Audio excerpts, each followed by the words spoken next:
Alpha males are a threat to the regime. They routinely will call you toxically masculine. You are guilty until proven innocent on a college campus. The entire Democrat Party has launched a war on men. It is overly emphasizing vibes, feelings, a way of rationality and reason. Alpha men built the West. The founding fathers were alpha men, willing to resist government tyranny, form a new and free society. Now, we need a balance between men and women. If your society becomes too masculine, you go in the direction of Mussolini. But what happens when your society becomes too feminine? The West is what happens. No borders, no control, stuff for everybody. Free hotel rooms for illegals. Open up your prisons, defund the police. The feminine inclination is no standards, no rules, compassion, love, empathy, joy. It's all one. Diversity is our strength and the downfall of everything good, true, and beautiful. You see, when a society gets too feminine, it is the forsaking of guardrails, rules, regulations, standards, that connective tissue of which civilization is built upon. That is why you are seeing the men of the West embrace conservatism in record numbers. Now, Dana Bash actually makes a very smart point here. Dana Bash is on CNN saying, look, the Democrat Party is trying its best to win over the low T men. You know, the guys that don't exactly have a lot of spirit or spunk. The low testosterone gang, that is your Democrat base. Let's play cut 124.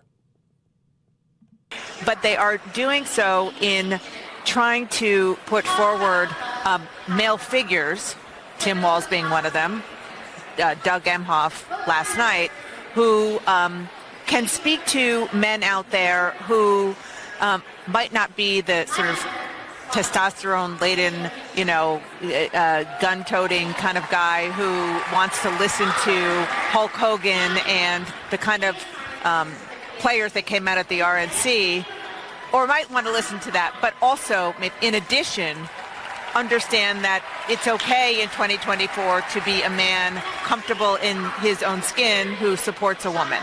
And that's something that they really are trying to work on with male voters beyond the base. Yeah, I mean, think about who they had on display last night. The alpha men of Pete Buttigieg. The alpha man of Josh Shapiro. No, Democrats know that they have a problem with men because their entire party just exudes hyper toxic femininity. That's right. The Democrat Party has been infected with toxic femininity. And there is such a thing as that. Last evening, Tim Walz, who is a proven liar about his military record, who abandoned his troops in a time of need, one of the most radical governors in America, took the stage. Tim Walz is a perfect example of how the Democrat Party is pumping tens of millions of dollars into trying to culturally appropriate conservatism.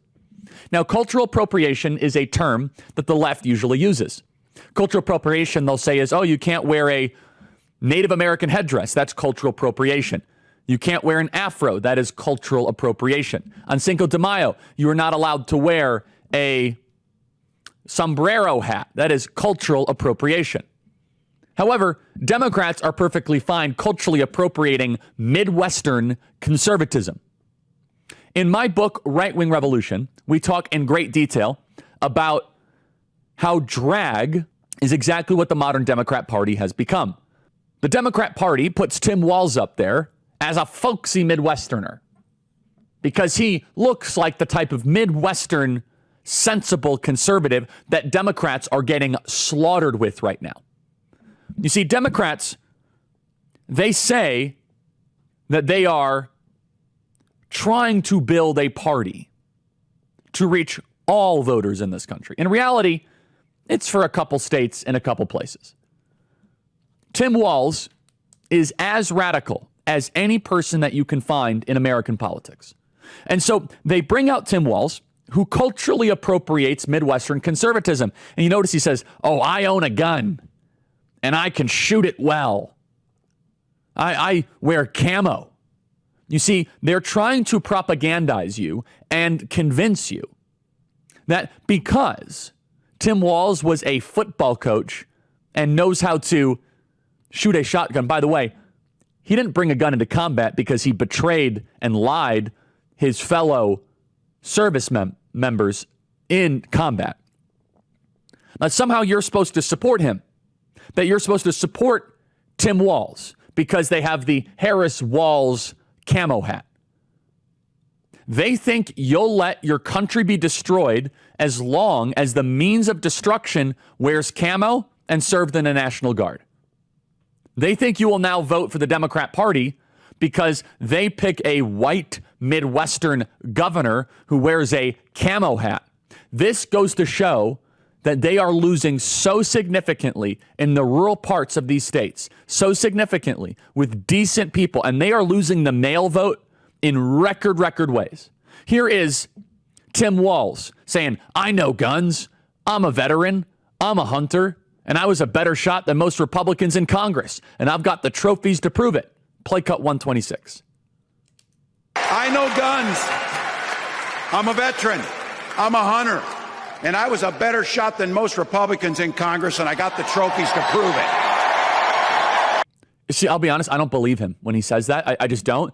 What has he done and demonstrated in the last couple of weeks that he tells the truth? He lied about his wife getting IVF treatments. She did not. He lied about stolen valor.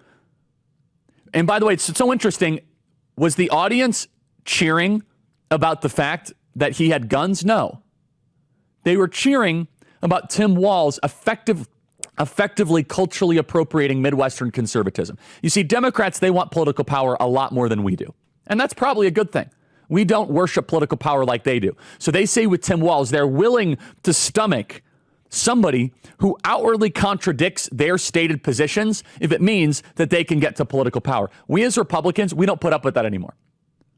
But it goes to show how Hollywood is running the Democrat Party, that they can pick an actor who can put on a disguise and say, oh, wow, I'm going to vote for him because he's like me. This is the continuation of identity politics. You see, usually when we think of identity politics, we think, oh, blacks are going to support Kamala Harris. Or we think, oh, women are going to support Kamala Harris. Or blacks supported Obama. But they are now trying to say, well, can we get white men to support Harris Walz because of that goofball is a white Midwestern folksy guy? And to even demonstrate further their issue with young men, an issue with men, they could not have made this more grotesque last evening. Not only was he bragging about his guns, they had him enter with his football team. And look, I'm a huge football fan, but could you broadcast, we are losing with men, we are losing with men, we are losing with men? Could you make it more clear, Democrats? You have disenfranchised, turn your back on the men of this country? And let me be very clear. For the men of America, we must rise up in record numbers and vote in record numbers this fall. And if men vote at the same clip as women in this country, we will win. Why? Because Kamala Harris is winning the female vote by 10 points. Donald Trump is winning the male vote by 15 to 20 points. Therefore, if men and women vote with parity, it's not going to end up well for them. This is the football team running on play cut 131.